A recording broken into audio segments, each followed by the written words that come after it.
Hello guys, so আজকে আমরা Beijing থেকে চলে যাব সাংহাইয়ের দিকে। আম্মু গতকালকে অনেক অসুস্থ হয়ে গিয়েছিল হাঁটতে হাঁটতে জার্নি করতে করতে, এর জন্য খুব একটা কোথাও যাওয়া হয়নি। আসলে যাওয়ার প্ল্যান ছিল অনেক জায়গাতেই, কিন্তু অসুস্থতার কারণে আসলে সবাই অনেক বেশি টায়ার্ড হয়ে গেছি, তাই আর তেমন কোথাও যাওয়া হয়নি। কালকে সারাদিন রেস্ট নিয়েছি, আজকে বের হয়ে যাব হচ্ছে সাংহাইয়ের উদ্দেশ্যে। সো এখন যাচ্ছি টিকিট কাউন্টারে টিকিট কাটতে। লাগেজ সব গুছিয়ে রেখে আসছি চেক আউট করে। টিকিট কেটে হচ্ছে আমরা একটু ঘোরাফেরা করে আজকে সন্ধ্যা বা রাতের জার্নি স্টার্ট করব। See you there. আসসালামু আলাইকুম everyone, welcome to our new vlog. বেজিংয়ের আমাদের হোটেল থেকে বেজিং মেইন রেলওয়ে স্টেশনটা শুধুমাত্র 10 মিনিটের হাঁটার রাস্তা, আর হাঁটার রাস্তাটিও অপূর্ব সুন্দর, তাই আমরা হেঁটে যেতেই স্বাচ্ছন্দ্য বোধ করলাম। আর এই হাঁটার রাস্তাটা এতটাই মনোমুগ্ধকর যে আমাদের স্মৃতিতে রয়ে গেছে। আমরা পেছনে যে একটা বিশাল বড় দেয়াল দেখতে পাচ্ছি, সেটা প্রথমে মনে করেছিলাম এটাই হয়তো চীনের প্রাচীর, দেখতে অনেকটাই একই রকম, কিন্তু পরে জানতে পারলাম না, এটি মিং ডাইনেস্টিরই এক্সটেন্ডেড ভার্সন। আমরা বেজিং রেলওয়ে স্টেশনের দিকে যাচ্ছি। আমাদের হোটেল থেকে অনলি 10 মিনিটসের ওয়াক। এই যে এটা হচ্ছে রেলওয়ে স্টেশন। আমরা যখনই কোথাও ট্রেনে ট্রাভেল করি, আমরা সবসময় কিছু না কিছু স্ন্যাক্স নিয়ে নিই। আর আজকে ট্রেন স্টেশনে যাওয়ার পথে চাইনিজ মুদির দোকান পেলাম, তাই ভাবলাম যে এখান থেকেও কিছু স্ন্যাক্স নিয়ে নেই ট্রেন জার্নিটা উপভোগ করার জন্য। অলিগলি দিয়ে আসার পথে একটা জিনিসে আমরা খুবই বিরক্ত হলাম, আর তা হচ্ছে চাইনিজ ল্যাঙ্গুয়েজ ব্যারিয়ার। যে কোনো সিম্পল ম্যাটারও ওদেরকে চাইনিজ ল্যাঙ্গুয়েজের থ্রুতে কনভার্ট করে দিতে হয়, আর এরপর ওরা ওদের ল্যাঙ্গুয়েজে কথা বলে, তারপর আমাদেরকে সেটা কনভার্ট করে নিতে হয়। যেমন বেজিং রেলওয়ে স্টেশনে ঠিক উল্টো পাশেই আমরা ছিলাম, কিন্তু বারবার স্টেশনে কোন দিক দিয়ে যাব বোঝানোর ট্রাই করছিলাম, কিন্তু তাতে কোনো লাভ হয়নি। আমরা চলে আসছি বেজিং রেলওয়ে স্টেশনে। রেলওয়ে স্টেশনটা এত বড়, বিশাল, পুরা ওই মাথা থেকে এই মাথা পর্যন্ত অনেক বড়, অথচ ওদের ইংলিশের মানে সিম্পল থেকে সিম্পল জিনিসও ওরা বুঝে না। আই ডোন্ট নো ওরা চায়নাকে কি বলে ওদের ভাষায়, বিকজ বা এটাও জানি না যে বেজিংকে কি বলে।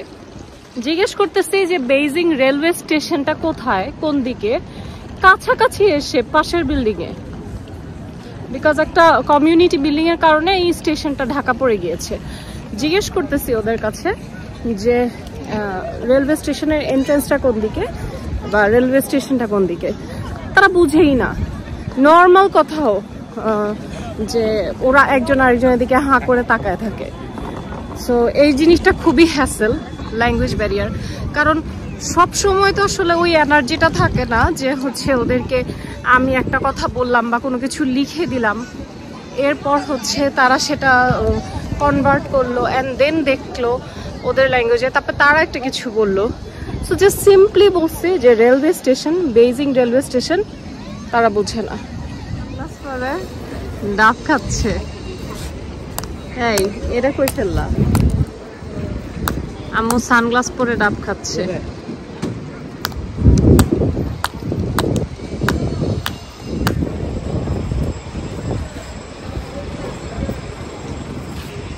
ডাবটা ভালো আছে, খেয়ে দেওয়া।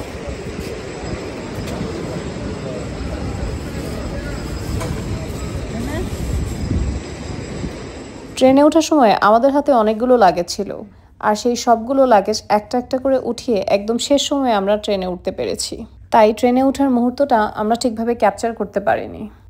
এটা হচ্ছে আমাদের স্লিপিং ট্রেন। আমরা বেজিং থেকে সাংহাই যাচ্ছি। সামনে উইন্ডো, আমরা নিচের একটা সিট নিয়েছি আর হচ্ছে উপরের দুইটা। বেজিং থেকে সাংহাই যাওয়ার বুলেট ট্রেনও আছে, বাট আমরা রাতের নাইট কোচ নিয়েছি, কারণ বুলেট ট্রেন তো অনেকবারই আমরা যাতায়াত করেছি আর শুনেছি যে এই ট্রেনটা খুবই ভালো। তবে যখন টিকিট কেটেছি তখন জানতাম যে স্লিপিং ট্রেনটা ভালো, কিন্তু এসে ফিল করছি যে এটা আমাদের এক্সপেকটেশন থেকে অনেক বেশি ভালো। এইখানে একটা কম্পার্টমেন্ট আছে, এটা হচ্ছে লাগেজ রাখার জন্য, তার পাশাপাশি লাগেজ রাখার আরো কিছু কম্পার্টমেন্ট জায়গা দেয়া আছে। এই যে আমাদের লাগেজ। এই ট্রেনটা 7:22-এ ছেড়েছে। আমরা সাংহাইতে গিয়ে নামবো সারা রাত জার্নির পর সকাল 7:23-এ।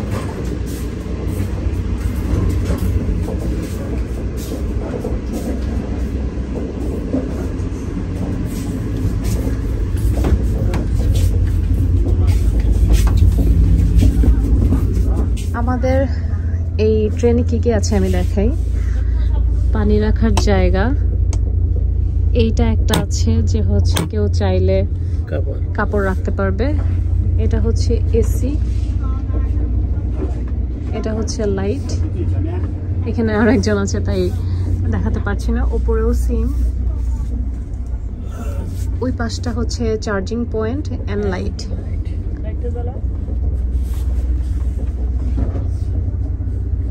কেউ যদি চাই শুয়ে শুয়ে বই পড়তে পারবে। আব্বু রুম থেকে বের হয়ে এখানে গিয়ে বসলো, বাইরের জানালা দিয়ে ভিউ দেখবে।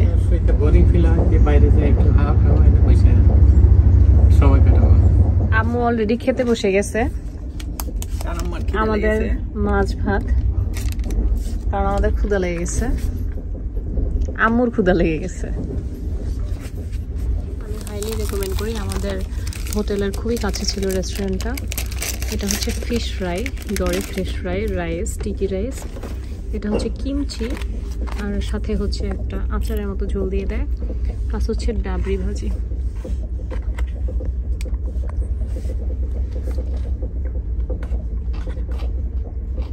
কেমন আম্মু?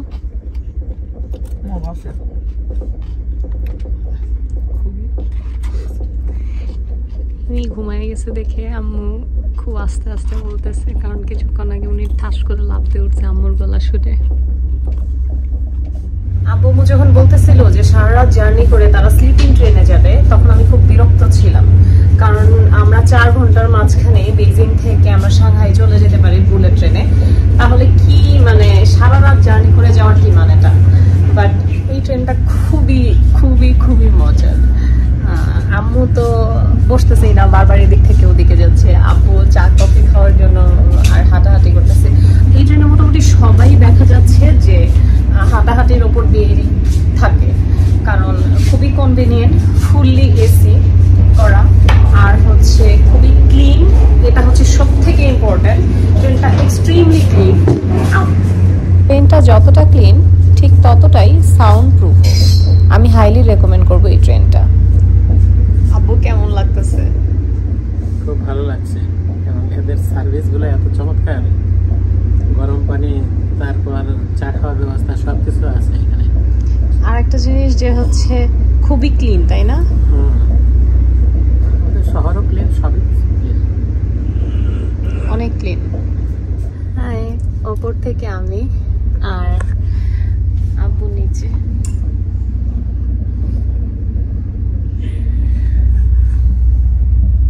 আপনাদেরকে আমি উপরের বেডিং আর হচ্ছে লাগেজ রাখার জায়গা দেখাচ্ছি। অনেকটাই বড় জায়গা লাগেজ রাখার। আর এপাশে একটা কম্বল, বালিশ দেয়, আর হচ্ছে আমার এখানে কম্বল আর বালিশ। যদি কেউ চায় তাহলে আরো এক সেট কম্বল এবং বালিশ বলে নিয়ে নিতে পারবে। এই যে স্যান্ডেলগুলো দেখা যাচ্ছে, এগুলো আমাদের রেল এখান থেকেই দিয়েছে। গুড মর্নিং, সাংহাই পৌঁছে গেলাম। রাতের ঘুমটা খুবই ভালো হয়েছে, প্রপার রেস্ট যেটা দরকার ছিল। Ladies and gentlemen, our train will soon arrive at Shanghai Station. Please get ready. As a special reminder, please take note of the gap between the train and the platform when you get off. Okay. 女士们、先生们， আমরা চলে আসছি Shanghai rail স্টেশনে। Train থেকে নেমে গেলাম। আমরা যে কিভাবে ট্রেনে আসছি, ট্রেনে উঠছি সেটা একমাত্র আমরাই জানি। জাস্ট উঠছি দৌড়াদৌড়ি করে, আর সাথে সাথে ট্রেনের গেট লাগাই দিছে একদম লাস্ট মোমেন্টে। আমাদের কাছে বড় বড় ছিল 4টা লাগেজ, ছোট 2টা লাগেজ, আর হ্যান্ড ক্যারিয়ার হচ্ছে গুড়া দিয়ে 4টা হবে। সো মানে চেকিং শেষ করে আমাদের অনেক দেরি হচ্ছে যখন আমরা হোটেল থেকে বের হয়ে একটা ট্যাক্সি নিচ্ছিলাম, সেই ট্যাক্সি খুঁজে পেতে একটু সময় লাগছে, কারণ এতগুলো লাগেজের সাথে ট্যাক্সি পাওয়া যাচ্ছিল না সহজে। এর জন্য পেয়ে পরে হচ্ছে দৌড়াদৌড়ি করে আমরা ব্যাক করছি, এখানে আসছি। বাট শেষ ভালো যা সব ভালো, তার ফাইনালি সব কিছু ভালো হয়েছে আলহামদুলিল্লাহ। আজকের মতো এই পর্যন্তই। Thanks for watching.